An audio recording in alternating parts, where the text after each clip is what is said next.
Wee, wee, wee, wee, wee, wee, wee. That's my meditation for today because it's late.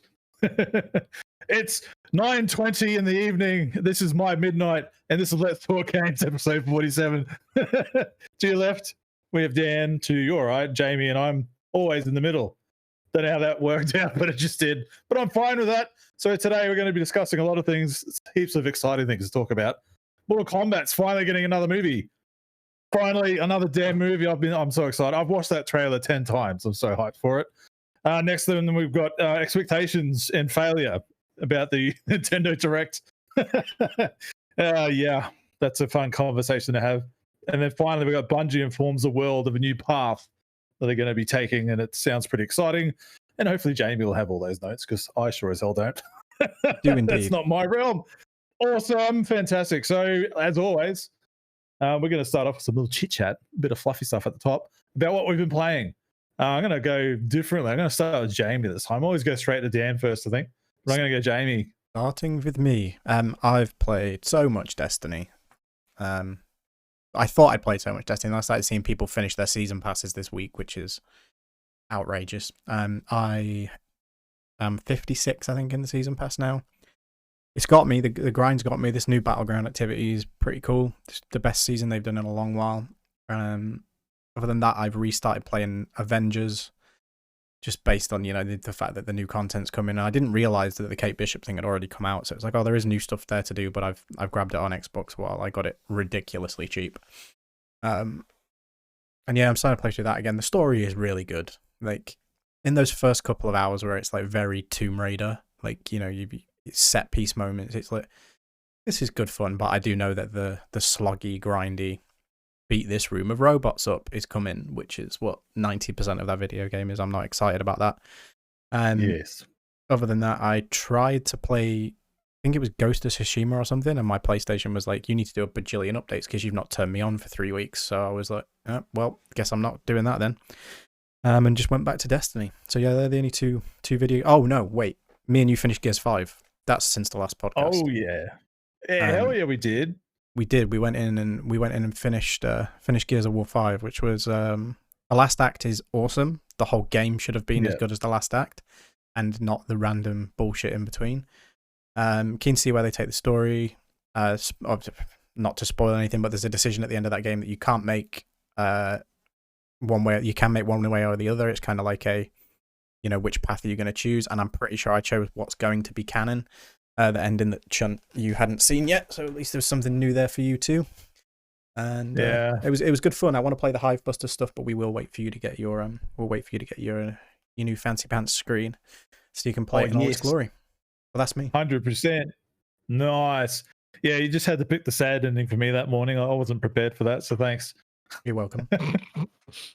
Oh, Marcus. Oh my god. Dan, let's go over to you now. What have you been doing? And I already cut to Dan once, and then you carried on talking, so we'll go back to him again. Oh, I carry on a lot. You should know that. Dan, go. Yeah, no, not too much this week. 2K stuff. I did play a couple of matches of Destruction All-Stars. I figured it was free. It was there. I was like, I'll give it a go. It's not my type of game, but try new things, people. So yeah, I tried it. It was actually, considering the word of mouth, so my expectations were low. So I started playing it, and I was like, this is actually all right. I think what it has going for it is that the actual driving part of it is actually really good. Like, I was actually quite surprised with how smooth everything operates. There is a lot going on. Like, it's not like when you play Rocket League, there's only really two buttons that you press in Rocket League. It's pretty much go fast and jump. Those are the only two buttons you use in Rocket League. There's a bit more stuff going on here because you've got stuff when you're out of the car, when you're in the car, and a couple of moves you can do on either or, like special abilities for either of them. There's a little bit going on. I only tried the one mode though, so I haven't tried the others. So I only got a little bit into it, but it was all right. I might try a little bit more this week, hopefully, but probably won't try too much more. You sound committed. Sounds awesome. Well, it's just a game. You can play it. Yeah, it really is. And that's for me. A bit of a mixed bag this week. I can't finish Cyber Shadow for the freaking hell of me. I'm at the last boss, and it's a 3-tier boss. And I can make it to the 3rd tier, and you're just almost dead by then. And I've come close, so very close at one point, and I was just like, nah, you know what? This is great and all. I've had a really good time with this, but I want to remind myself of this game down the road of how fun it was. Not that ending was totally fucked. I'll come back to it one day.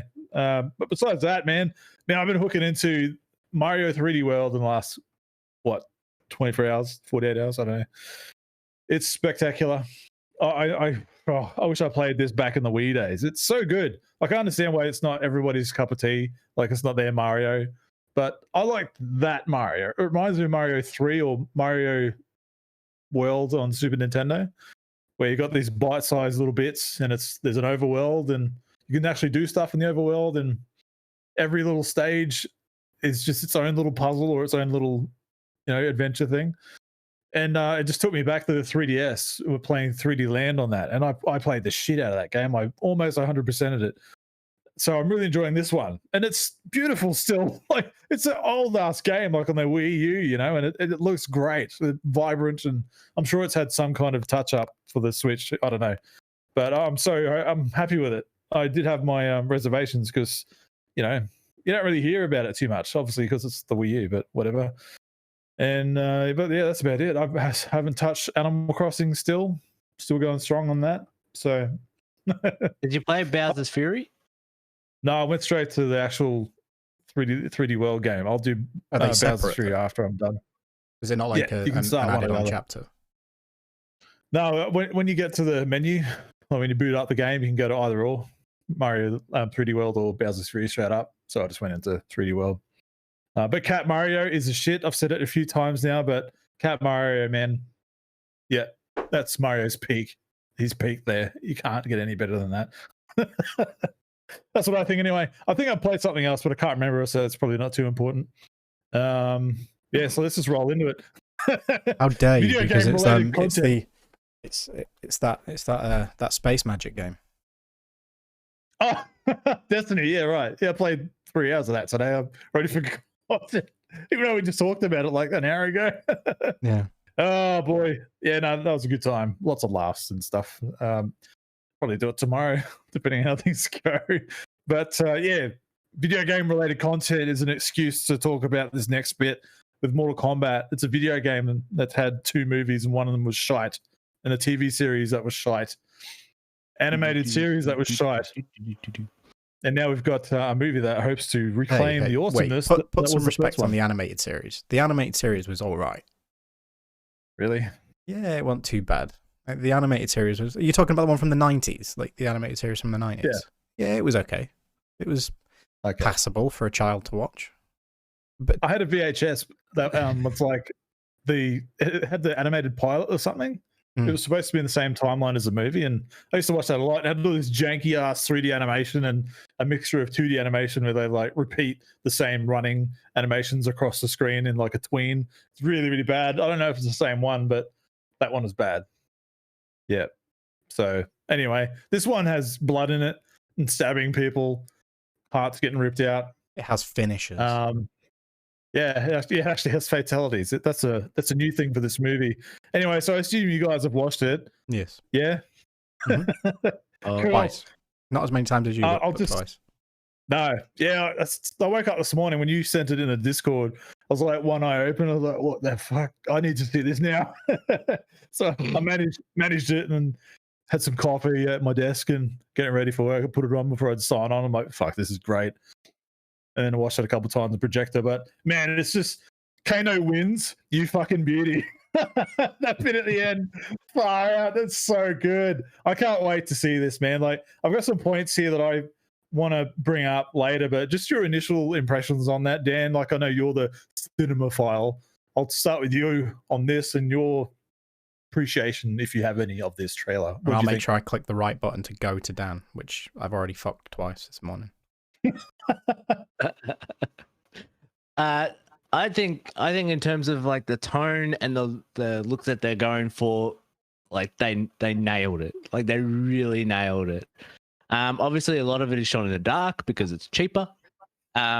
This was shot in Australia. It is an Australian director, first time Australian director.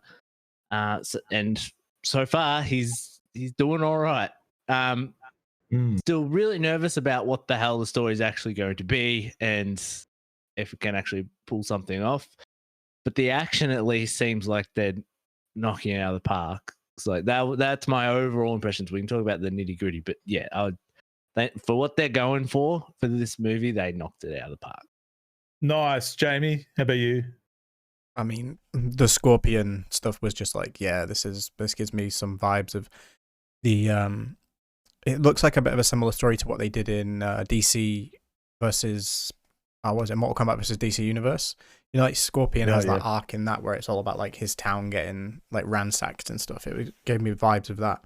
But it's cool to see him kind of, you know, not in the Scorpion gear and just being, you know, fucking shit hot ninja and just be like, oh, here's a spear and here's some rope. Let's throw it around at people. And yeah, as you said, like the blood spatter and, you know, having that kind of graphic violence, which I think was really missing from the originals. I mean, they came out in the 90s, so we can let them off for kind of what they did.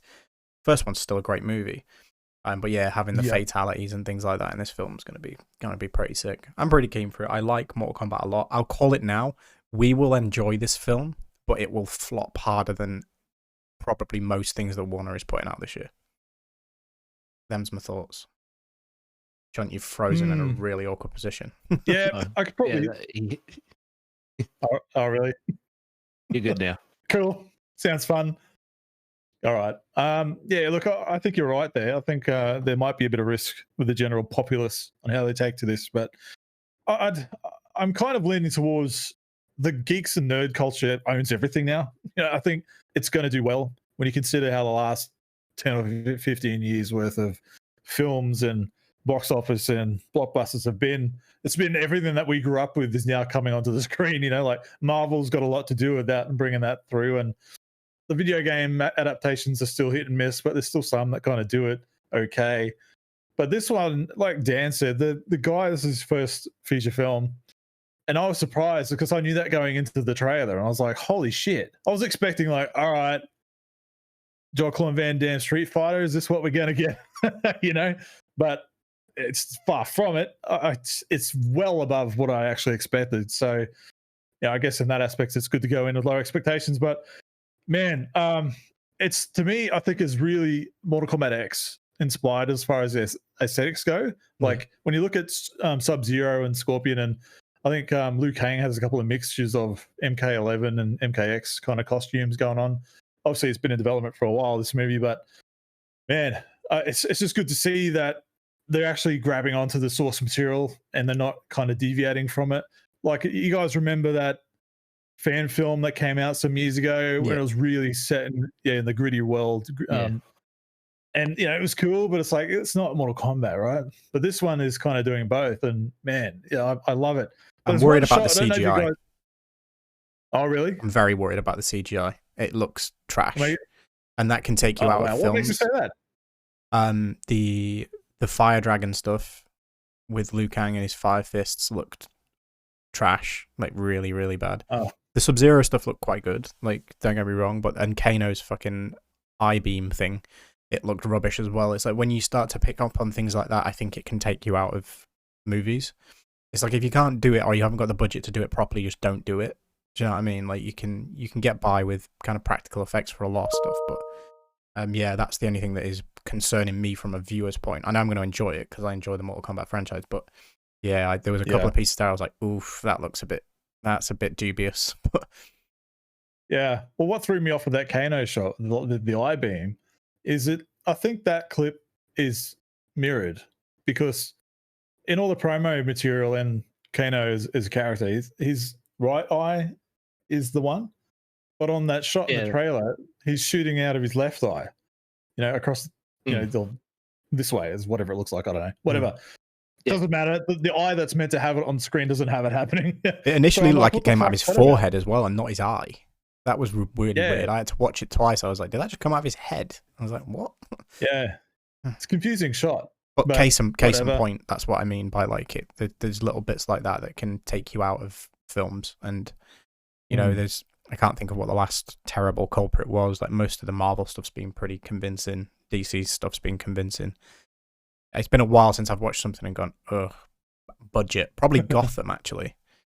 I remember watching Gotham and some of the CG explosions in that, and it was like, ugh, like. Oh, the CW shows, man. Like Supergirl has some of the worst. Yeah, well, you know? Gotham was a similar thing, wasn't it? But yeah, I don't want that. I hope that they've dialed it in enough where it's like, all right, the necessary shots have it, but they're not over reliant on it. Like the blood spatter stuff and the ripping hearts out, like that stuff all looks good. But yeah, we'll see. Liu Kang's fire fists looked a bit shit. Yeah, well, just on that shot that you see with his fist and he makes the dragon, I initially thought, I didn't watch it close enough, but I was like, shit, did they just ruin the ending of the film just then? I thought it was saying Shun, saying Sung or however you say his name. I thought that was who, I thought that's who he was fighting at that point. And it's only just before we came on here when everything was screwing up, and I was like, I'm just going to quickly watch that trailer just while Discord is updating, and just went straight to that scene. And it looks like it's Cabal, which I didn't know he was in this movie, because you can see he's holding these two swords and like the hooks, and he's got like a mask on, and there's a close-up shot of Liu Kang doing some like karate shit, and the hooks are there and the weird mask. I'm like, holy crap. And you look around and the outers around them in the background, it's all Outworld. I'm like, shit, cool, man. Like all that kind of stuff just kind of put my worries to bed. I thought, if the budget was a problem, are they actually gonna go to Outworld, or is that going to be a sequel thing? Is this all going to be on Earth and it's an Earth tournament? And that's what I thought it was going to be. But the trailer answered a lot of questions for me, which I'm happy about. But yeah, look, overall, I think everybody's going to kind of be like, shit, yeah, we're finally getting a Mortal Kombat movie that's got all the fatalities, and they're keeping the theme song in there. I hope they keep it as a surprise, maybe at the end of the credits or something, or like, and the credits start coming up, they actually have the theme song. It'll be the final fight, won't it? It'll be the final fight. Like, it'll do the Power Rangers thing, and it's like as you're going into that last thing, like think about the Power Rangers reboot. Like as the Zords all came together, you had the Mighty Morphin theme. It'll be something similar to that. I see a lot of parallels between these two movies. Sorry, like I'm getting very similar vibes. And Power Rangers, I went in with super low expectations and was like, let's relive my childhood for a bit. And it ended up being a very passable and fan servicey film, and I think this is probably going to try and deliver the same. I hope it just doesn't suffer the same fate where it sets itself up for a sequel that we never see. Ludi Lin in both of those movies, which is interesting. Yes. I actually, so two things. One, the graphic violence that you talked about. What I liked about the graphic violence, there seemed to be, every time that we saw it, there was like purpose to the violence happening. So like the very first thing we see is Jax's arms just getting ripped off, but like there suddenly like there is a story reason for that happening, because I think that's different in the games of how that happens to him. But like the fact that it's Sub-Zero the one that does it, obviously the violence with which seems to be in the past with Scorpion, and then even even the blood icicle thing, that's like they're being creative with the violence, but it's not, it looks like something you would get out of the game, where like we have to create something really cool in a fatality or or something really gruesome, but also not just kill the person straight up. So like there's blood splatter, it turns into a weapon, you stab them, then you throw them through an ice. Like I think they're putting the violence towards something interesting. But yeah, we'll see what happens. I'm not sure how they these days, especially with Warner releasing all their stuff in the States on HBO Max, and then who knows over here in Australia, and then over in the UK. Like I don't know what they need to make it a failure, make it a failure or make it a success. Like it used to just be box office, but you have that in a mixture with people subscribing, and it's going to be, as long as it shows enough interest, I think you would get a second. And the other thing with that, I feel like this movie, we're not actually getting the Mortal Kombat tournament in this movie. it doesn't seem like that's what is actually going to happen. It sounds like, to me, the main character, this Cole guy that is not part of the games, I feel like he is set up to take us through to meet all the characters, because the trailer pretty much tells you every single character because they all announce their names throughout the entire thing. But I feel like he's going to die at the end at the hands of like Scorpion or Sub-Zero, or maybe we see, is it Shao Kahn, the main? Shang Tsung's there. There's a statue of Shao Kahn, isn't there? I don't think you'll see Shao Kahn in this. No, we don't see him. But like the first villain is Shang Tsung, isn't it? Like he's the first villain in the instance of Mortal Kombat. That's who you're fighting, and then Shao Kahn's second. Well, but I can see this Cole guy dying at the end of this movie, and then the next movie being like, we needed to go to the tournament, and now we know all the characters, and we just follow all the characters through the tournament in the next movie. That's what I feel like they're setting up. I'd like to see that Cole guy die too, because who the fuck is he? Liu Kang is the chosen one, motherfucker, not Cole, random generic guy off the street.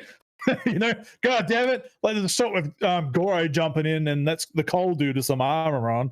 Maybe he just gets like pulled to bits right there. That'd be great. Well, yeah, I think that character will probably serve a similar purpose. Then in the sequel, you bring in Johnny Cage, like that. Then you start to introduce other characters that aren't in this one. But think back to the original movie. Like that guy's going to serve the same purpose as the dude out of that. I can't remember what they called that character, but you know what I'm talking about. Art. Sorry. Art. I think his name is. Yes, yeah, and he's like in his little karate suit, and then Goro just comes in and absolutely slays the fuck out of him. Yeah, I think he'll serve a similar purpose. Don't be shocked if this movie follows the first movie beat for beat in quite a lot of ways. I'm 100%. I'm of the opposite opinion to Dan. I think we do see the tournament, and I think if you're setting up a second movie, it is to go to Outworld and it is to stop Shao Kahn, because that's the traditional path. They could deviate from it. They could maybe not show us. It depends how long the film is, right? I don't think we've got a runtime yet, have we? Like, I have no idea. What's stopping this being like a 2-hour movie? Like, you can do a tournament and a meet and greet in 2 hours, surely. Yeah, massively. I mean, Mortal Kombat is all about tournaments, right? So it'd be a bit silly to have it out of it. But let's talk about other silly things that would be without, and that would be without Nintendo. See that segue? That wasn't too bad. The world would suck without Nintendo, but this Nintendo Direct was a bit disappointing for a lot of fans out there. But you can make the argument of like, well, everyone's going to be disappointed at something because they can't put everything in there, right? I'm just trying to, ease it in a little bit. But let's just say it wasn't very good. I mean, Jamie, you and I were like, what the fuck? And Dan, don't bother watching the long one. Just catch the cliff notes, So I'm just going to note some of the... ordered through. I did. Oh, well, you're all right then. You didn't waste too much time. But the main highlights that I thought I would just point out, just a quick list, is the Smash Brothers fighter. It's another one of a character. I've got no idea who it is, but whatever. From Xenoblade Chronicles, I think it's Pyra / Mithra. It's a 2-chick thing. Just waifu material, 100%. Mario Golf, buying that fully. Animal Crossing Mario stuff, cool. Don't really care.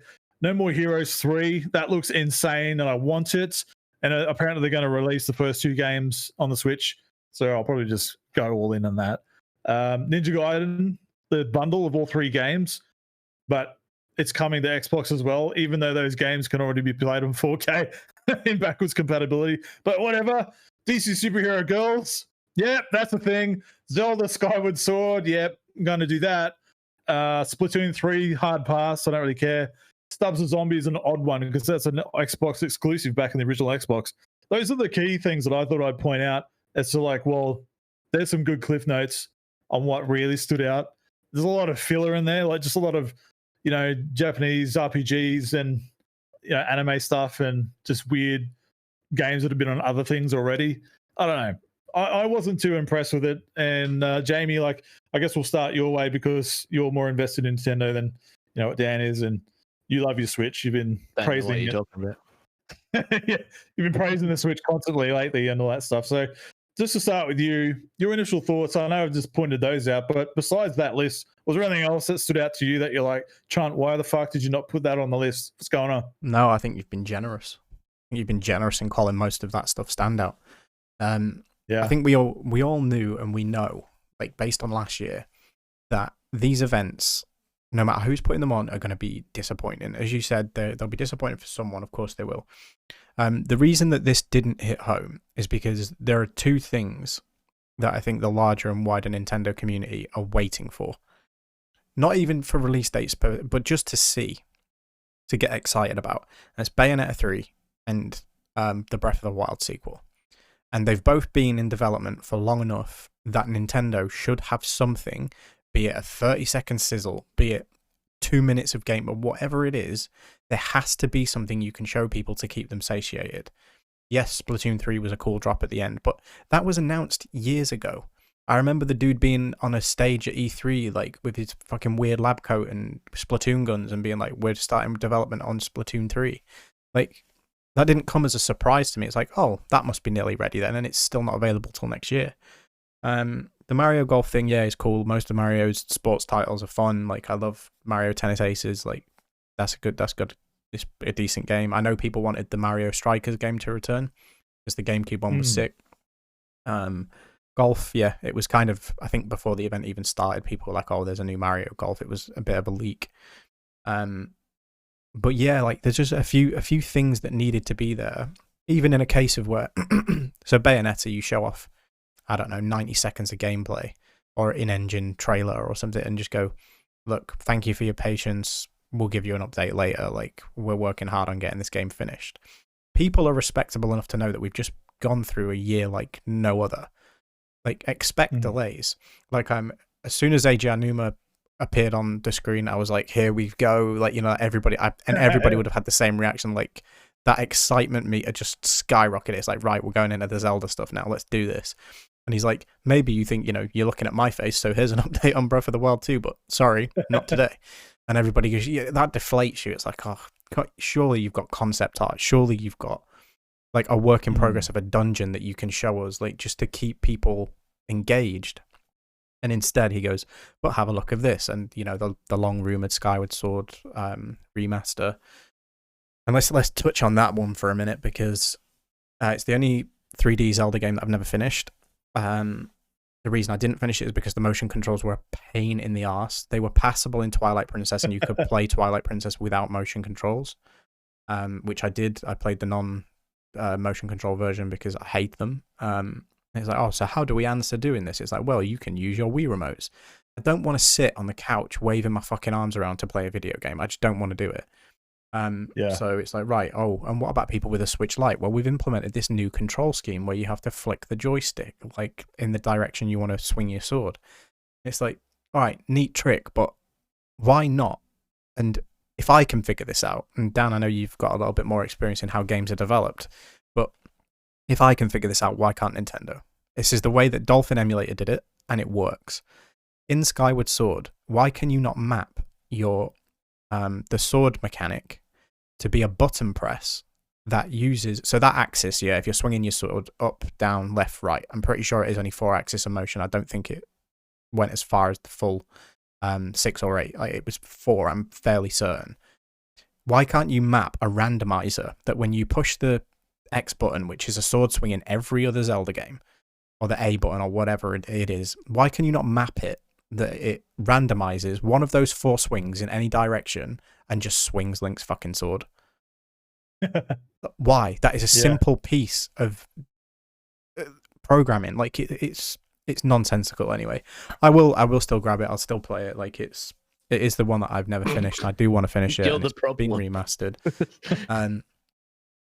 But I don't expect to. I hope I can get to the end of it. But I got about 15 hours into that, and I was just done waving my arms around, and something else came out, and I never finished up with it. But story wise and music wise, it's regarded as one of the best in the series. So it's important in terms of where the Master Sword comes from. It is the origin story of the Master Sword. Like, everybody deserves to play that part of the Zelda franchise, and I think that the barrier to entry is just too annoying. The Joy-Cons look cool. I get why they've done it, you know, like the sword in your left hand, shield in the right, or vice versa, whichever way around it goes. Pretty cool, but other than that, yeah, massive damp squib. I don't think I'd I'd go back and watch it. Put it that way. I'd go, yep, I'll just take the Cliff Note versions here. Oh, and EA, stop making stupid fucking battle royale games that nobody wants to play. Like, look how Rocket Arena ended up, and now they've done this fucking dodgeball one. Just stop it. I'm done. Yeah. Throw spaghetti at the wall. Some will stick, maybe, you know? Spaghetti? They're flinging fucking horse shit, mate, not spaghetti. Oh, look, I am generous, aren't I? Like, yeah, I have to agree there. Like, I know this flicking the stick thing just seems a bit dodge. Yeah. I don't know if the game has something in there where you need precise movements for attacks on bosses or something. I've got no idea, but whatever. I'm sure we'll get around it. So the Z-lock thing will make it easier to strafe around. You just flick the other one. But I mean, it's Nintendo does Nintendo. Like, every direct or every event they do is like, what weird shit are we going to see now? You know, or what shit nobody wants are we going to see now? Cool, fantastic. Who the hell was asking for Stubbs the zombie? You know? Okay, all right, no worries. Let's just do it. Dan, you're the outlier, you know, somewhat on Nintendo, and you skim through it. Any thoughts you want to add to this?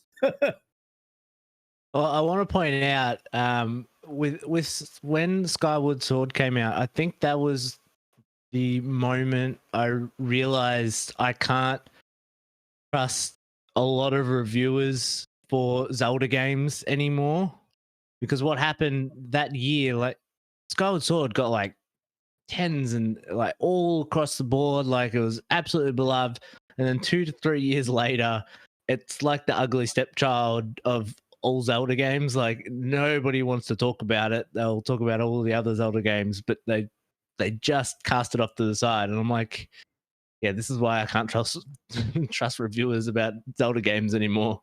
But there's a few things I noticed. One, there was more games on the Switch there that were about like online multiplayer stuff that I'm used to seeing at a Nintendo Direct, of the ones that I usually watch, like the interesting things like Apex coming, the Star Wars Hunters shooter. I'm like, how's that going to be on Switch? Like, I'm very curious to how any of them pull those games off. As I said to Chun, Apex Legends basically doesn't have textures. Yeah. And then what else? You asked us before it started for like little predictions, and because I just had absolutely no clue, and I knew everyone, like, and this is about what you were talking about expectations and people have expectations. I'm like, anytime there's like a big build up to a Nintendo thing, Nintendo will never reach that stuff. The times where Nintendo knocks things out of the park is where they just do some random shit on a random day and it just happens. It's not like this was the last Nintendo Direct was what, 2019? Like, it was like 18 months ago or something like that. So like, I just had this thing in my mind, like, there is no way this thing is what everyone is thinking it's going to be. It's just going to be Nintendo coming out and be like, and here's some games for 2021. That's why when I was doing my predictions with you guys, I'm like, they're going to announce some Nintendo Wii U ports, and they're going to, you know, have some Mario thing come to Animal Crossing, and like basically stuff that is just bare basic Nintendo stuff that they would do, but is not that exciting. So I was kind of not surprised that any of that. The only two Wii U games they need to port over are Wind Waker HD and Twilight Princess HD. That's all they need to do, and that's what they should do next. I don't know if you're even going to get them unless there's a bigger Zelda Direct coming later in the year. It seems like Mario's 35th anniversary is being dragged out like big time, because Zelda's anniversary is this month, and we're not even acknowledging that's what yet. They mentioned with the Animal Crossing stuff, right? It's like, oh, and to continue on with the celebration of Mario's 35th anniversary, we're bringing new stuff to Animal Crossing. So it was funny, and yeah. So obviously, I tried to look for stuff that I was interested in, but yeah, there's just not the console for me. But that's okay. That's all right. You don't need to be interested in it. So, you know, Chun, do you reckon that based on that show that we do now get a Pokemon Direct, probably around Pokemon Day, if not on Pokemon Day next week. And then probably later in the year, you know, when Skyward Sword's been released, we maybe get a Zelda 35th celebration. I think they'll pack the second half of this year. Everything's been delayed. Like, we all know that. It's all been a conversation for ages now. So yeah, they might miss the month in particular, but who cares really? It's only the people who are like, no, I'm a Zelda fan. It needs to be on this day in this month. But if they put it out at least in the same year, they're going to be quiet, right? So if they pack the last half of the year of going, well, here's all the Zelda shit you want. Here's the ports. We're bringing them all back, and we're not going to give them you an all stars. You're going to buy them individually all over again. You know, oh, that's absolutely going to happen. People are already in uproar that Skyward Sword's a full price game, and it's like, Nintendo. Of course, it's a fucking full price game. What do you expect? But you know, I'm one of the people in the world that never played that game, so whatever. I'm good with that. It's a full Zelda experience. Those games are timeless, right? You can keep playing them, and they're an adventure all over again. It's not like an open world game where you just do the same shit. Like, it's all its own linear experience, and that's what I'm really excited for. I was saying to my brother, it's like I could pass Breath of the Wild 2, man. I really could. If all those other ones came out this year, I'd be happy just playing that linear experience. I'm more excited for that than going into another open world Zelda game, as much as I enjoy the point that Anuma made about Skyward Sword was, you know, whilst it is still a linear experience in the traditional Zelda way, it paved the way for a lot of mechanics that were in Breath of the Wild, like the kind of, you know, the parachute thing and climbing up walls and having stamina meters and stuff, which I don't actually think video games in general in 2011 were ready for. I think they were a bit ahead of their time with those mechanics. And now, look, everybody's doing it. But I open up, what's it called? Like Genshin Impact. I've got that stamina meter when I'm climbing rocks. I play, what's that? Immortals Phoenix Rising. And I've got that stamina meter when I'm quite, like, Nintendo are great at that, and the Zelda franchise has always been really good at it. But, yeah, it's a mix. But I'm happy for Skyward Sword, man. But I just, the one thing, I didn't think we were going to get more than one Zelda announcement yesterday, day before, but the one that everybody thought was going to happen was the one that did happen. What I will be surprised at is we make it out of this year and the Nintendo 64 doesn't become a virtual console, because that's an easy pass for them to go. Ocarina and Majora's Mask are just there for you to play if you own Nintendo Online and build it out that way. That could maybe satiate people. And yeah, I really don't think you're getting Wind Waker or Twilight, because they've been done to death.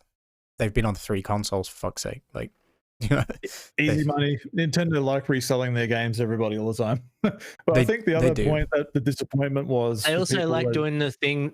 They also like doing the thing that nobody expects them to do, or do something that's like, why did you do that? But okay, sure, that's a thing. So Nintendo does what Nintendo does. But yeah, the problem is, I think the disappointment came from, it was like 500 days or something, someone was saying, since the last direct, you know? So everybody's like, ooh, finally, wow. And it's like, oh.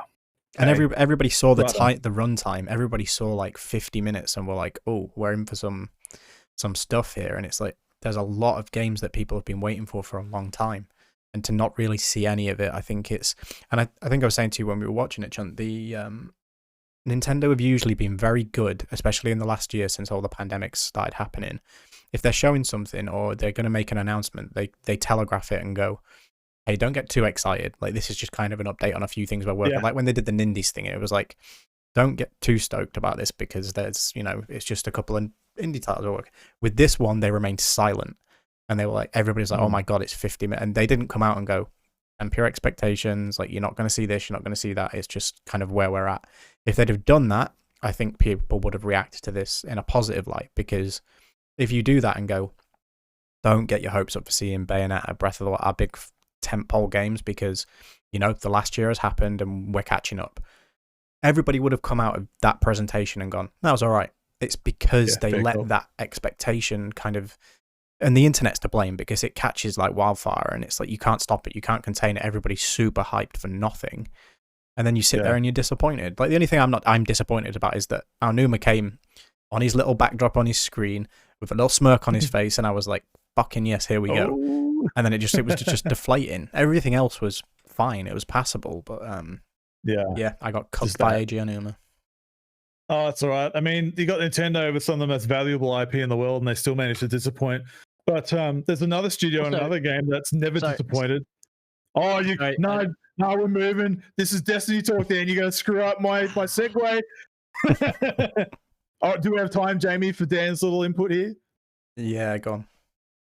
Go on, Dan. I'll allow it. I just want to say, putting Mario Kart in Mario Golf is a very fun idea. It's literally Mario Kart in Mario Golf. Mario Caddy. Hell yeah, golf cart. Dan, get on the phone. Go. Do you have time to modify your game? Yeah. I don't know. I don't know if it's within their destiny. Anyway, back to you.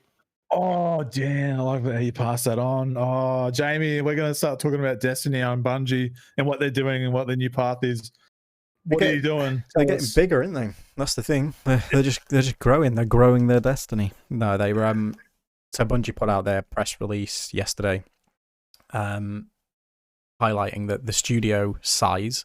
They didn't say staff. Do you know what I mean? It was like the square foot of our office is going to increase by, I don't remember the numbers, but it's basically they're going to grow the studio personnel and space-wise by about threefold. And it's like, oh, that's quite interesting. And the reasons that they highlighted for this is what the discourse on the internet is all around, but I don't really care for the discourse. Like, let's deal with the facts that they actually wrote in this press release. The three reasons being, number one, they want to commit to and expand on the Destiny universe. Key phrase, Destiny universe. Secondly, they want to open their IP up to new mediums, so TV, books, film, whatever it might be. And thirdly was to generate new IP. So new mediums, new IP, expand Destiny is kind of the reasons behind doing it. I think a lot of this and social distancing they got from was it Tencent that invested in them, or someone else, some Chinese company gave them like 190 million or something stupid a year or two ago. So there's this Project Matter that's being worked on at Bungie, which has been kind of known about for a while. What that's going to be, who knows? There's a lot of rumors starting to circle that it's an online shooter, but like PvP focused. Which, to be honest, I'd take, because then that takes the PvP focus away from Destiny and lets them create a PvE environment that can be like just mad as shit. So that'd be quite cool. And that's what Chris Barrett is rumored to be working on. Who's a long-time Bungie employee, worked on Halo, worked on Destiny, etc., etc. Alas, so the structure of Bungie is changing. They've hired, I can't remember her name, but someone from Viacom to come in and oversee development of the new mediums, which will be headed up by current game leads. So we all know who Luke Smith is, and Mark Noseworthy. They've been in charge of Destiny for a long time now, since the Taken King. Like, that was like, all right, these guys know how to get this project on track, and they've been in control. They've been moved off Destiny 2. They're now in control of the Destiny universe, as it's been alluded to, which makes me think that, you know, once we get through this cycle, Bungie seems to be working in 3-year cycles. We get through this one that we're in at the moment, Beyond Light, Witch Queen, Lightfall, and then we'll have whatever this new iteration of Destiny is, and that is just open to discussion. Luke Smith said over a year ago, he was like, don't expect a Forsaken size expansion because we do not have the team nor the budget to do it. Now we're not with Activision anymore. Never expect anything that big again. Oh, wow. But I think that comment was, you know, based on our current team size and our current schedules, we cannot deliver that. If you are tripling your studio size and you are doubling down on your franchise, I think that maybe we could expect much bigger things from it going forward. I'm more interested personally, kind of just deviating away from the actual, this is what they're doing bit, but the movement into other media. Chunt, you and I have long wanted like an animated version of like the Destiny universe, or tell some old stories in that, and it's like, I think that could happen. I also think a live action Netflix show is plausible. I'd rather it be CGI or animated though, because I don't want it to just look shit. Although, get Neil Blomkamp in, because he did that Anthem one and it was amazing. It's like, if you can have that kind of aesthetic with Guardians and stuff, I'm like, I'm in. Like, give me a bit of that. But yeah, that's what they're doing. That's what's going on over at Bungie. And yeah, open the floor. Nice. What's our thinkings? Nice. Yeah, it's pretty exciting, man. It's good to see. I mean, they started rather humbly, didn't they, with Destiny 1? Like, it was kind of like fuck. When they release it, it's like, God, is this actually gonna happen for us? 26 million sales in 24 hours. I think it happened. Oh, but like the impression of the game for a lot of people is like, wow, what is this? Like, it feels unfinished. All that kind of crap that was going on at the time to now, where it's like the biggest, one of the biggest games on the planet, and people like me still dabble after all these years. Look, I would love to see a live action thing. I really would. I think you can get away with marrying live action with the cinematics that they put out. Look amazing. Like, I don't know if it's Blur Studio or some other, highly capable CGI company, whatever that does it, but you can marry the two. Internal. Is it? They have their own internal team, yeah. God, just do it themselves. It looks amazing. I would watch that in a heartbeat. But I think there's something to do with the tactile live action. It just feels a bit more like you're in it. It doesn't feel like it'll be an escape from the game, and you're having another experience. I'd like to see that, just like that Anthem thing that you talked about. But even hell, just an animated series, I'd watch that, like a mini series or a 10-episode season or something like that. The world of Destiny is so huge. There's so much to mine from, and all the lore that I've got no idea half the crap that's going on. Like, I was playing it today for 3 hours, and people are telling me shit I've got no idea about. Like, everybody's talking in lore speak, and I'm like, the fuck are you on about? Like, I don't know. And here's the quest: do this. I don't even understand it, but I'm just going to go to that marker and kill what's there and have fun. There's a lot there. And Dan, I know, like, you kind of put your toe in and you're like, no, not for me. But you kind of have to appreciate what they've done. Like, it's pretty cool. Like, it's like they went one of those, like Mass Effect. When Mass Effect happened, BioWare were like, well, we had the choice of doing KOTOR 3 or our own Star Wars, so we did our own Star Wars. And it sounds like that's kind of what Destiny is to me, like this next kind of big franchise, and you have to appreciate that. So I don't know, like, your perspective from afar, like Jamie's like in it, he's just, this is life for him, so let's respect that. And I kind of get caught up in the wake of it, and I'll play, come on, let's do the thing, so hold my hand and take out the big man for me, and I'll get my experience and cool armor. But you, like Dan, like, you got to kind of look at this and go, well, shit, they've broken ties from Activision, and they're on their own doing their thing. I mean, it's pretty cool. It's pretty rare to see, yeah.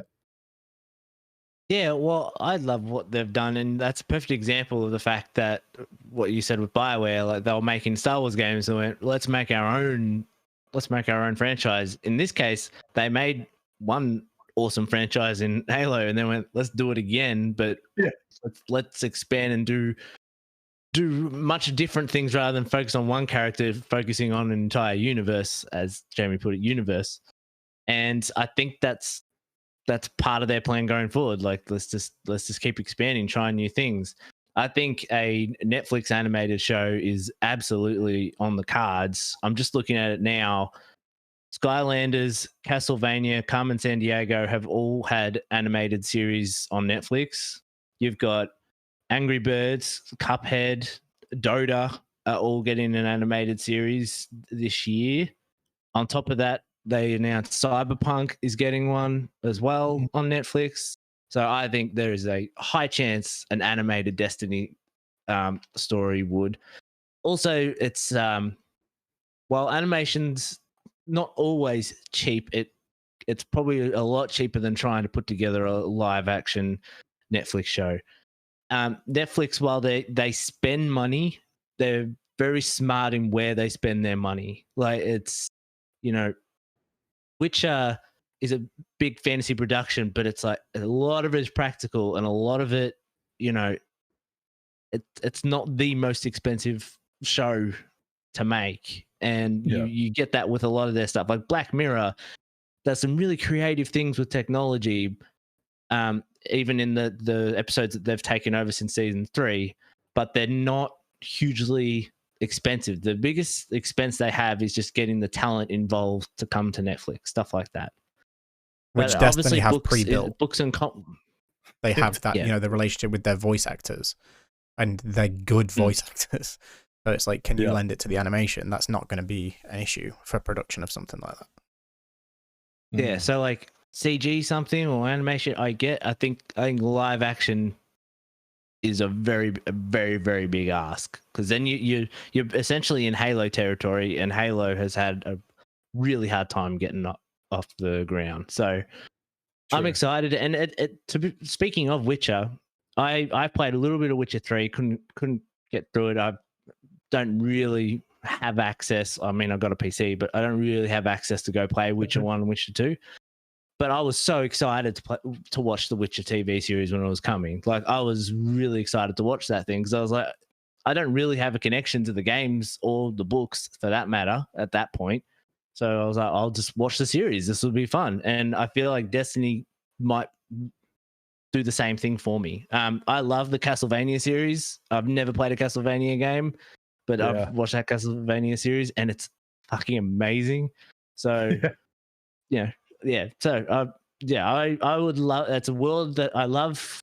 Things like Firefly, Mass Effect, Star Wars, Guardians of the Galaxy. Like, keep going through all these things. So, Destiny would be up my alley if I just watch the story. It would be huge. It'd be a big show on Netflix, and just put Henry Cavill in it. You know? No, they're not going to do that, are they? But it's the Jamie would die. I agree. I think it's going to be an animation, and I think that lets them churn out, 15 episodes, 20 episodes, whatever it might be, and then see how that lands, and then stuff can happen in the game and around it, and it's like, all right, we'll tell a backstory to this via the animation. They'll do comics. They've already done comics.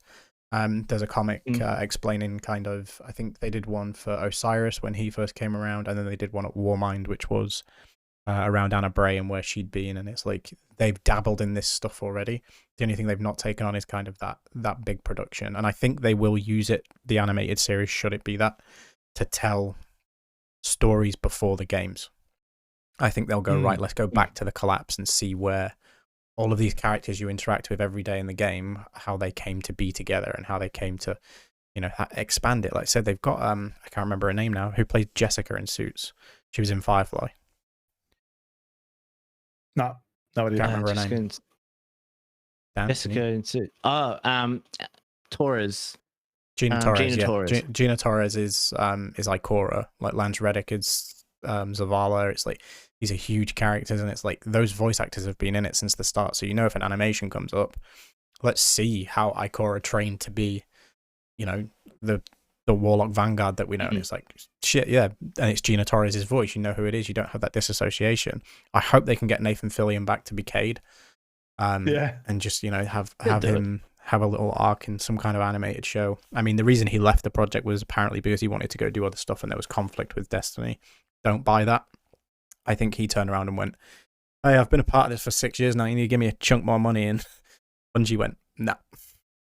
We'll give you the same money we've been giving you, but like, we want you here. But then we just had to put up with, even for the last expansion Cade was in, was Forsaken, and shock. His voice actor was changed to not Nathan Fillion. It went from being Nathan Fillion to being Drake, whose name eludes me. Nolan North. Yeah. Wasn't that Peter Dinklage? Wasn't he? No. So yeah, Nolan North basically just keeps swallowing up Destiny characters. So he replaced Peter Dinklage as the Ghost, which stupid, because everybody actually came to warm to Dinklebot after the whole "that wizard came from the moon" meme. And it's like, oh, this is hilarious. Like, he's just phoned it in, but it became funny. And then he took over from Nathan Fillion to be Cade for the final expansion that Cade's character was in, and it's like, you could tell it's like it's a fairly decent impersonation of Nathan Fillion, but it's clearly Nolan North, and it's so annoying. And I swear to God, if Bungie employ Troy Baker, I'm hard out in. I'm like, nah, just go away. Like, I was playing I was playing the Avengers the other day, and I was like, well, there's Troy Baker again. Like, he's Tony Stark, and it's like, I just hear Troy Baker.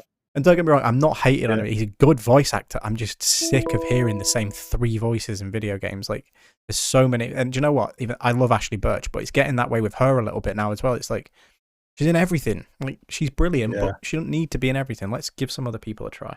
Anyway, that's kind of spinning out of the Destiny web. But yeah, I'm happy that the game's going to continue, because there was a lot of murmur that Bungie were going all in on this new IP and new project, and by the time we get out of Lightfall, we have Destiny goes full free to play, and it's just kind of serviced by the Eververse store and goes into kind of hibernation mode, and maybe gets a little bit of content here and there.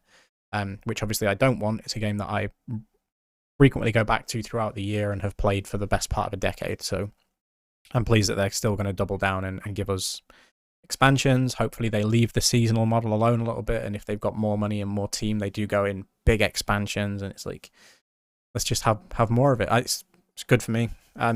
Hopefully, Chump, we get to play through some more expansions together throughout the years, and when we're in our 50s and sat there going, remember the day when we killed Crota the first time and now he's fucking back again. Yeah, let's get there. But yeah, good news for Bungie. I can't beat this strike, Jamie. You're gonna have to run me through. Just let me find my hearing aids and my my glasses, and we'll get going. Yeah, good times. Speaking of good times, this episode is done. That was a good time. It was a good time. How much time were we on this one? Anyone counting? Just under an hour, 55. Oh, we went 10 minutes over our usual. Oh, slipping. That's all right. Bit of extra time doesn't hurt anybody. Well, that was good. Thanks for your time, everybody. I had a good time. I laughed a lot. I don't know if it's because of a lot of things going on, but I'm tired as hell. My brain is starting to malfunction. So let's wrap it up and go. I'm going to go sleep. I'm Uncle Chant. That's Dan, and that's Jamie. Bye. Do things. See you later, and keep washing your hands.